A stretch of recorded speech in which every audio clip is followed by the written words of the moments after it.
Assalamualaikum warahmatullahi wabarakatuh. Teman-teman santri Madin yang dirahmati oleh Allah. Kembali lagi bersama saya Ustadz Muhsin di mata pelajaran tarikh. Terakhir kita sudah belajar tentang Khalifah Umar bin Khattab ya.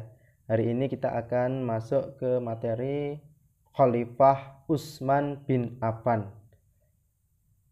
Ya, tidak seperti Umar ya yang memiliki kepribadian keras, tegas dan juga pandai bergulat. Nah, Utsman ini kebalikannya. Jadi Utsman ini adalah pribadi yang paling jujur, juga paling baik hati di antara kaum muslimin ya. Terkenal sangat lembut dan juga seorang yang pemalu gitu. Ya. Nah, siapakah Utsman bin Affan? Nah, Utsman bin Affan ini lahir di kota Thaif ya. Thaif itu selatannya kota Mekah ya. Di tahun 574 Masehi ya. Selisih 3 sampai 4 tahun dengan Rasulullah sallallahu alaihi wasallam. Nah, Utsman bin Affan ini lahir dari ayah yang bernama Affan bin Abil As dan ibunya Arwa binti Quris ya, dan merupakan keturunan dari Bani Umayyah, salah satu rumpun dari suku Quraisy. Nah, apa keistimewaan Khalifah Utsman bin Affan ini ya? Utsman bin Affan adalah sahabat Nabi ya, ia dikenal sebagai pedagang yang kaya raya dan ekonom yang handal, namun juga seorang yang sangat dermawan gitu. Jadi sangat kaya ya. Dan kedua, ia memiliki julukan yakni Dzun Nurain ya, yang berarti memiliki dua cahaya. Julukan ini didapat karena Utsman telah menikahi putri kedua dan ketiga dari Rasulullah SAW, yaitu Ruqayyah dan Ummu Kulthum. Yang ketiga, Utsman sangat berjasa dalam pembukuan Al-Quran ya.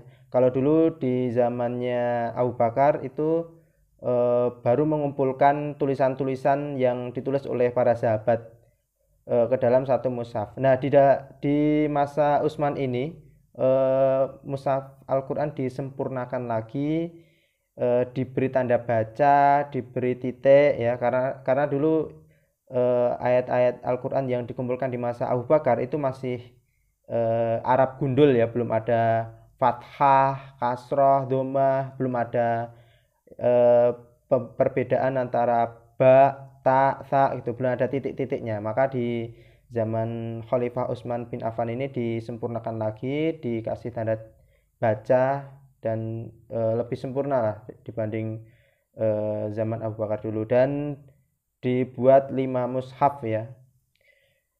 Terus selanjutnya juga Khalifah Utsman ini memiliki sifat yang sangat pemalu ya. Di salah satu riwayat hadis disebutkan bahwa dulu Rasulullah pernah berbincang-bincang dengan Abu Bakar, dengan Umar, itu betisnya kelihatan, tetapi Rasulullah tidak menutup. Tapi ketika Utsman ini datang, itu Rasulullah langsung bergegas menutup betis beliau yang kelihatan gitu ya.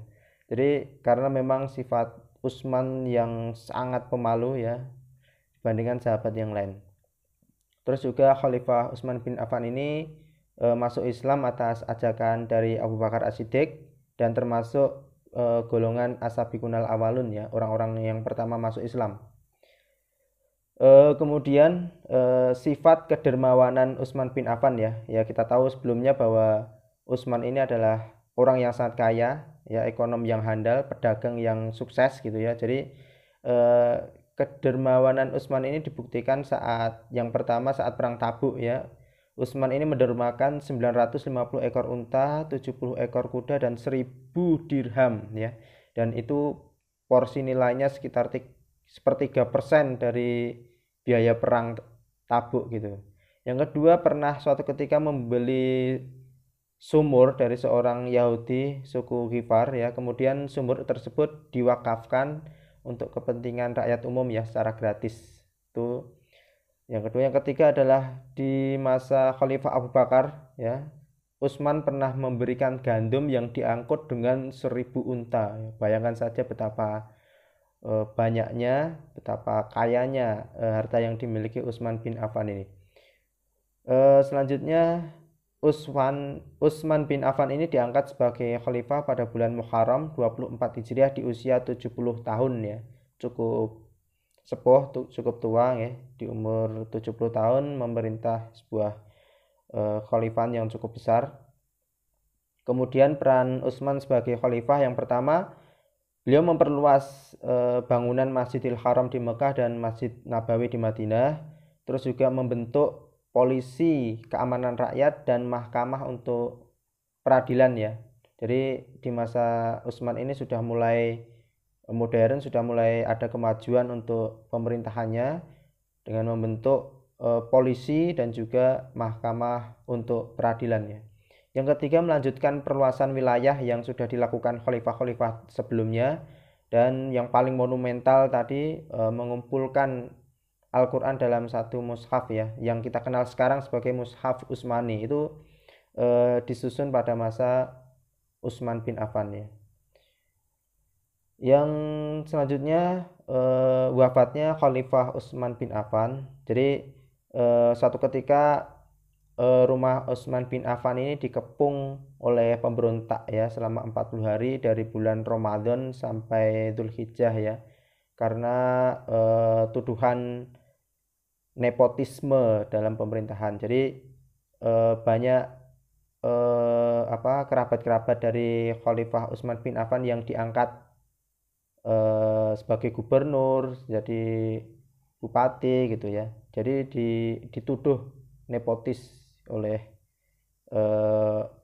para pemberontak. Kemudian beliau diberi peringatan oleh pemberontak, yaitu mengundurkan diri atau dibunuh. Nah, meskipun Utsman ini memiliki kekuatan untuk menyingkirkan pemberontak ya, karena beliau kan khalifah gitu ya, punya banyak pasukan, punya polisian, punya banyak pengikut. Namun karena sifat kelembutan hati dari Khalifah Utsman bin Affan ini, beliau berprinsip untuk tidak menumpahkan darah sesama umat Islam. Jadi beliau membiarkan pengepungan yang terjadi di kediaman beliau. Selanjutnya di suatu malam ya, Khalifah Utsman ini akhirnya wafat sebagai syahid pada bulan Dzulhijjah 35 Hijriah di usia 82 tahun. Ketika para pemberontak berhasil memasuki rumahnya dan membunuh Utsman saat membaca Al-Quran ya. Jadi pemberontak berhasil masuk ke rumah beliau dan membunuh Utsman saat membaca Al-Quran ya, di usia 82 tahun ya, sudah sepuh dan terbunuh oleh para pemberontak. Nah, mungkin cukup sekian pelajaran pada hari ini. Apabila banyak kesalahan, saya mohon maaf. Sekian, wassalamualaikum warahmatullahi wabarakatuh.